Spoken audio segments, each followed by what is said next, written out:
Hey everyone, this is Matt from endsickness.org. Today I'm going to talk about natural tips for improving your sleep. First, let me say I'm not a medical doctor. This is not medical advice. It's based on my personal experiences for informational and educational purposes only. So if you want to improve your sleep, you got to ask yourself, why are you not sleeping well in the first place? And this is typically because your limbic system is activated. You're constantly thinking about things in the future rather than the present moment, trying to protect yourself from future events that turn out this way or that way. Often it's a lot about thinking in the future and not being fully present in the moment. And then when we try to slow down at night and get some sleep, we can't stop thinking about the future or the past. And this is what happens. So if you want to be able to get over this, you have to realize that a lot of this is because of an hyperactivated limbic system.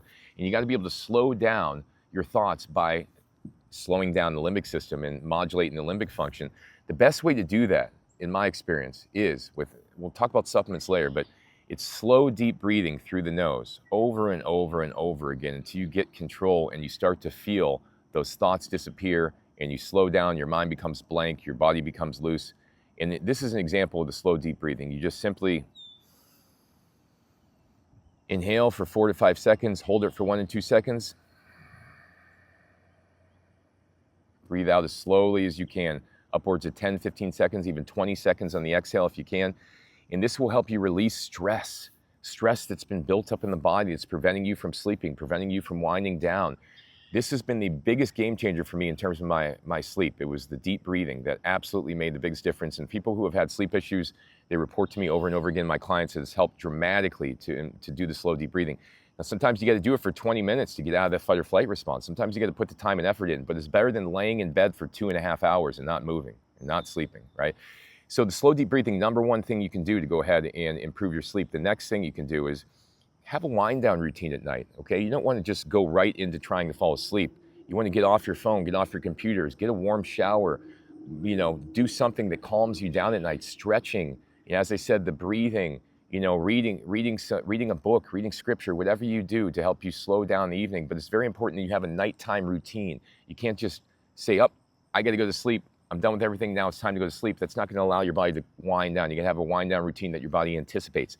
So if these things still are not working for you, okay, then you have to ask yourself, what are you thinking about at night? Am I thinking about the same thing over and over again? You got to address these things, accept these things, move on from these things. Otherwise, they'll keep showing up over and over again. And if you are still stuck, I'm going to go over supplements now, okay? Supplements that'll help you potentially get extra sleep, get better sleep. Number one supplement that you've probably heard of, but is plant-based magnesium, okay? And magnesium is very helpful. Typically, I take 500 milligrams before bed if I need to sleep well and I'm having issues sleeping. And the best product I've found is from Nature's Answer. It's called marine-based magnesium from Nature's Answer. It's a plant derived from marine algae. I take 2 of those before bed.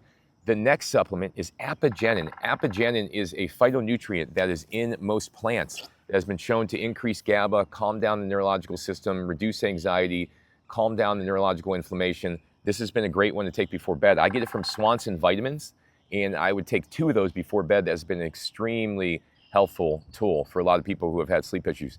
The next part after that, after Apigenin, would be your L-theanine. L-theanine is another great one that helps with sleep, okay? This is something I wouldn't take every single night, but I would take it every other day or so, and you could take 2 capsules roughly, and this is a good place to start potentially with sleep.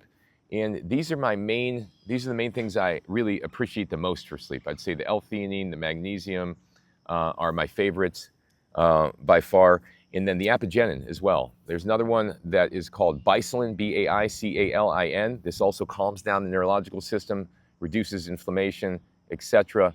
But the reality is with the sleep, it's not really about sleep inducing. It's not about taking things to get you to fall asleep. It's about getting you out of the fight or flight response and getting your body back to a state where it calms down and is able to actually release the stress so it could sleep.